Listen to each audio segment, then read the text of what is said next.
दलीला एक फ़िलिस्तीनी महिला थी जिसने सैमसन को सेड्यूस किया, जो एक हिब्रू योद्धा था। सैमसन उसके प्यार में इतना दीवाना था कि उसने अपना राज दलीला के सामने खोल दिया कि उसकी असली ताकत उसके लंबे बालों में है। और दलीला ने मौका मिलते ही चुपके से सैमसन के बालों को काट दिया, जिसके बाद फ़िलिस्तीनियों ने उसको धर दबोचा और अंधा करके सलाखों के पीछे डाल दिया। ऐसे ही कई सारे किस्से हैं हिस्ट्री से आज तक। ना जाने कितने ही लोग इस तरह के शिकार हुए हैं, और आज हम जानेंगे उसमें से कुछ के बारे में। और ये भी जानेंगे कि अगर आप इसके शिकार हैं तो आपको इससे कैसे बचना चाहिए। आपने एक वर्ड सुना होगा, हनी ट्रैप, पर शायद आपको नहीं पता कि ये कितना खतरनाक हो सकता है। पहले हनी का यूज़ किया जाता था बियर्स को ट्रैप करने के लिए, और इस तरह से ये वर्ड सामने आया, हनी ट्रैप, जिसमें हनी एक शिकारी और बियर एक शिकार होता है। इसमें एक शिकारी लड़की किसी खास पर्पज़ के लिए किसी पर्सन के साथ रोमांटिक होती है, उस आदमी को मैनिपुलेट करती है किसी भी तरह के इंटरेस्ट के लिए, और वो भी कन्विंस हो जाता है किसी भी बात को मानने के लिए, जैसे कि इन्फॉर्मेशन निकलवाना या कोई फेवर करना। इसी जासूसी हरकत को हम हनी ट्रैप कहते हैं। कोई भी आदमी आज की डेट में कभी भी किसी भी वक्त इसका शिकार हो सकता है और बिना सोचे समझे या जाने अनजाने में इसमें फंस सकता है। इसीलिए इस वीडियो को आखिर तक जरूर देखिए, ताकि आप एंड में दिए गए टिप्स एंड टेक्निक्स की मदद से अपने आप को और अपने चाहने वालों को सुरक्षित रख सकते हैं। इनका टारगेट अक्सर हाई प्रोफाइल से लेकर आम आदमी तक कोई भी हो सकता है, जैसे कि government employees, ministers, army officers, businessman, office going employ, खास करके वे लोग जिनके पास एक्सेस होता है किसी सीक्रेट या कॉन्फिडेंशियल इन्फॉर्मेशन का। आइए हम जानते हैं कुछ ऐसे ही केसेस के बारे में जो आपके होश उड़ा सकती है, जहां पर इस टेक्निक को यूज़ करके जासूसी, पॉलिटिकल स्कैंडल्स और क्रिमिनल एक्टिविटीज़ को अंजाम दिया गया। जैसे कि सबसे पहले माता हरी, जो एक मशहूर डांसर थी और जिसने वर्ल्ड वॉर 1 के दौरान एक महिला स्पाई के रूप में काम किया। उनके एरोटिक डांस और एक्जोटिक कॉस्ट्यूम्स ने उनको कई आशिकों के लिए लोकप्रिय बना दिया था। उन्होंने अपने देश यानी जर्मनी के लिए फ्रांस के मिलिट्री का इन्फॉर्मेशन पास ऑन किया, और उनके स्पाई एक्टिविटीज़ पर शक होने पर उन्हें अरेस्ट कर लिया गया। माता हरी के खिलाफ केस हुआ और डबल एजेंट होने का आरोप लगा। ट्रायल हुआ जिसमें उन्हें गिल्टी पाया गया, और 1917 में फ्रांस में जासूसी के आरोप में उन्हें मार दिया गया। द प्रोफुमो अफेयर, जो कि प्रोफुमो स्कैंडल के रूप में भी जाना जाता है, ये एक बड़ा राजकांड था जो 1960 की शुरुआत में यूनाइटेड किंगडम में हुआ था। इसमें जॉन प्रोफुमो शामिल थे, जो तब secretary of state of war थे, और वो क्रिस्टीन किलर के साथ जुड़े हुए थे, जो कि एक 19 साल की युवा मॉडल और शोगर्ल थी। इस स्कैंडल का बड़ा असर ब्रिटिश राजनीति और समाज पर हुआ था। इस स्कैंडल ने एक गंभीर पहलू लिया जब पता चला कि क्रिस्टीन किलर ने लंदन में सोवियत नावल येवगेनी आइवानोव के साथ भी संबंध बनाई थी। इससे संबंधित सुरक्षा विभागों की चिंता बढ़ गई, और जून 1963 में जॉन प्रोफुमो ने अपने secretary of state for war पद से त्यागपत्र दे दिया। एना चैपमैन एक रशियन स्पाई थी जो यूनाइटेड स्टेट्स में काम करती थी। उन्हें 2010 में अरेस्ट किया गया और उन्हें जासूसी के आरोप में गिल्टी पाया गया। एना चैपमैन और उनके साथ के दूसरे स्पाइस को इलीगल प्रोग्राम के तहत अरेस्ट किया गया था। एना चैपमैन एक अत्यंत प्रसिद्ध व्यक्ति बन गई थी, क्योंकि उनका सुंदर व्यक्तित्व और सोशल मीडिया पर होने वाले दिखावे की वजह से वो काफ़ी ध्यान आकर्षित करती थी, और उनका अरेस्ट एक इंटरनेशनल खबर बन गया था। बाद में रसिया में एक नेशनल हीरो के रूप में उनका स्वागत किया गया, और वो अब एक मीडिया एंटरटेनमेंट इंडस्ट्री में काम करने लगी। It's quite unusual for a former secret agent to become a television star.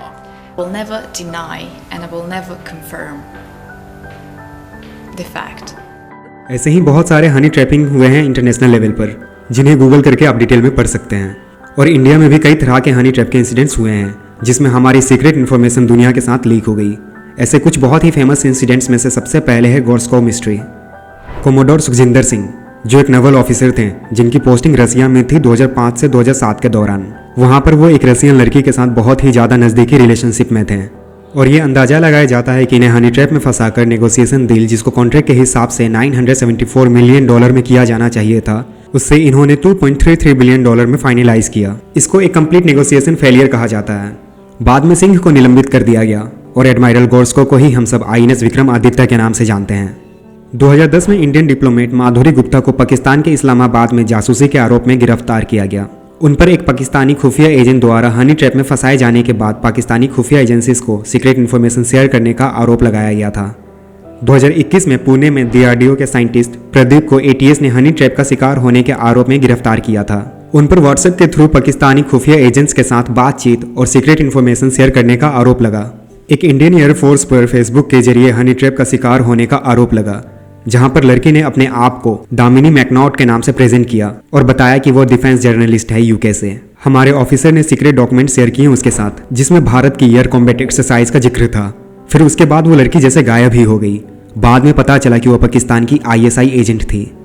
ये हनी ट्रैपिंग फुल्ली प्लान किया जाता है और प्रोफेशनली एग्जीक्यूट किया जाता है, जिसमें सबसे पहले तो इनके पास आपकी सारी इन्फॉर्मेशन पहले से ही अवेलेबल होती है और फिर हनी ट्रैप सेट किया जाता है पर्सन के हिसाब से एक पैटर्न में कब और कहाँ अप्रोच करना है। इन्हें पहले ही पता होता है कि आप एक टफ पर्सन हो और आपके बिहेवियर पैटर्न को वो अच्छे से मैनिपुलेट करना जानती हैं। जब वो ओवर फ्रेंडली हो जाए और फ्लर्ट करने लगे, वो भी तब जब आप इनसे अभी अभी मिले हो, यही फर्स्ट साइन है कि आपके दिमाग में एक सिग्नल आ जाना चाहिए कि ये एक ट्रैप भी हो सकता है। फिर वो अपनी कुछ फेक और पर्सनल इन्फॉर्मेशन आपके साथ शेयर करेंगी ताकि आप भी बातचीत को जारी करने के लिए अपनी पर्सनल इन्फॉर्मेशन उसे शेयर कर सको। हालांकि उसे पहले से ही सब कुछ पता होता है। फिर वो आपको प्राइवेट जगहों पर मिलने के लिए बुलाएगी और आपके प्रोफेशनल वर्क को लेकर खूब ज़्यादा एक्साइटमेंट दिखाएगी और आपको प्रोवोक करेगी ताकि आप शो ऑफ करने के चक्कर में कुछ ऐसी बात बोलो जिससे वो और भी ज़्यादा ट्रिगर हो जाए आपके प्रोफेशन को जानने के लिए। बट वो सब उनका झूठा चेहरा होता है। स्टार्टिंग में बहुत ज़्यादा क्लोज हो जाती है और सडनली उसके बाद सब बंद हो जाता है और कम्युनिकेशन और इन्फॉर्मेशन के लिए डिमांड होती रहती है। फिर आपको ब्लैकमेल किया जाता है डायरेक्टली और इनडायरेक्टली फोटोज और वीडियोस लीक करने के लिए। इसीलिए ज़रूरी है कि ऐसी सिचुएशन में जल्दबाजी ना करें, खुद पर भरोसा रखें और सबसे बेस्ट तो यही होगा कि आप ऐसे लोगों के कांटेक्ट में ही ना आएँ। यहाँ तक कि आम जनता को भी सोशल मीडिया के जरिए हनी ट्रैप किया जाता है। जैसे कि फेसबुक पर कोई लड़की आपको रिक्वेस्ट भेजती है या व्हाट्सएप करती है और कैजुअल बातचीत स्टार्ट हो जाती है। फिर वो आपका कॉन्टैक्ट नंबर शेयर करने के लिए बोलती है। जब आप ऐसा करोगे तो वो वीडियो कॉलिंग के लिए बोलेगी। फिर धीरे धीरे कॉन्टिन्यूस कांटेक्ट करने के बाद न्यूड कॉल्स करेगी और आपको भी यही करने के लिए इंसिस्ट करेगी। और जब आप ऐसा करते हैं तब उसने आपकी पूरी वीडियो रिकॉर्ड कर दी होती है और उसी को वो फेसबुक पर आपके फ्रेंड्स के साथ शेयर करने की धमकी देती है और साथ ही यूट्यूब पर अपलोड करने की धमकी भी। फिर आपसे आपके स्टेटस के अनुसार पैसे की डिमांड करती है और आप सोसाइटी में अपने रेपुटेशन को लेकर किसी को बताते नहीं और इसका शिकार हो जाते हो। या फिर कभी कोई लड़की इंस्टाग्राम पे आपसे बात करना शुरू करती है और धीरे धीरे जान पहचान बढ़ाती है। फिर वो एक दिन बताती है कि वो शॉपिंग के लिए आई है और आपके लिए कोई गिफ्ट पसंद किया है जो काफ़ी एक्सपेंसिव है। आप मना करते रहते हैं बट स्टिल लड़की वो गिफ्ट बाय करती है और कहती है कि आपको बस इसका डिलीवरी चार्ज ही पे करना होगा। लड़का फिर सोचता है कि ये सब फेक है, कोई गिफ्ट नहीं आने वाला। बट एक दिन कॉल आता है किसी कस्टम ऑफिसर का जो बोलता है कि कोई गिफ्ट है और काफ़ी ज़्यादा एक्सपेंसिव है और उसे कस्टम डिपार्टमेंट ने सीज किया है। अगर आप 5-10 हज़ार मुझे पे करते हो तो ये मैं आपको आगे डिलीवर करवा दूंगा। लड़का ये अमाउंट ऑनलाइन पे कर देता है। फिर उसके बाद न लड़की का कॉल आता है न कस्टम डिपार्टमेंट का, क्योंकि लड़की ने कोई गिफ्ट खरीदा ही नहीं था, किसी ने भी कोई गिफ्ट पार्सल नहीं किया था और ना ही कस्टम डिपार्टमेंट से कॉल आया था। सब फेक और झूठा था। ये एक पैटर्न है जो स्कैमर फॉलो करते हैं ताकि लोग इसका शिकार हो जाएं और फाइनेंशियल लॉस कर बैठें। या फिर कुछ फ्रॉडस्टर्स नॉर्मली हनी ट्रैप करने के लिए किसी एजेंट को अपनी वाइफ बताकर विक्टिम को इंट्रोड्यूस करते हैं और विक्टिम भी एडल्ट्री के एक्साइटमेंट में अपने आप को हनी ट्रैप का शिकार बना लेता है।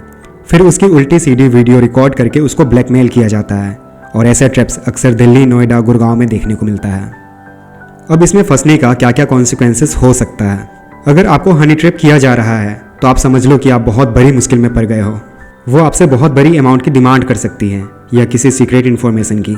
एंड वर्स्ट केस में तो आपकी जान भी जा सकती है।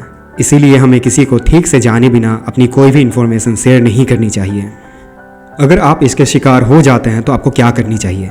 आपको सबसे पहले सारे एविडेंस कलेक्ट करनी चाहिए और अपने सीनियर अथॉरिटीज़ और लॉ एंड इन्फोर्समेंट को कांटेक्ट करना चाहिए और किसी खास क्वालिफाइड प्रोफेशनल से लीगल एडवाइस लेनी चाहिए जो आपको सही गाइडेंस दे सके based on the applicable laws and regulations. Conclusion में बस इतना ही कहेंगे कि किसी को जाने पहचाने बिना उससे कनेक्शन बनाना आज की डेट में बहुत खतरनाक हो सकता है, स्पेशली जब आप सामने वाले की इंटेंशन को नहीं जानते। इसके लिए ज़रूरी है कि आप सबसे पहले सामने वालों को अच्छे से जानें और धीरे धीरे उस रिश्ते को मजबूत बनाएं, जिससे कि आप ऐसे ट्रैप्स से अपने आप को और अपनी फैमिली को सेफ रख सकें। और अगर आपके पास हनी ट्रैप से रिलेटेड कुछ अलग एक्सपीरियंस है तो आप हमें कमेंट बॉक्स में ज़रूर बताएं। चैनल को सब्सक्राइब करें ऐसे ही इंटरेस्टिंग वीडियोस के लिए। और अगर आपको ये वीडियो पसंद आई तो दिल से एक लाइक दें और इसे अपने फ्रेंड्स के साथ शेयर करना ना भूलें। मिलते हैं किसी नए वीडियो में किसी नए टॉपिक के साथ। धन्यवाद।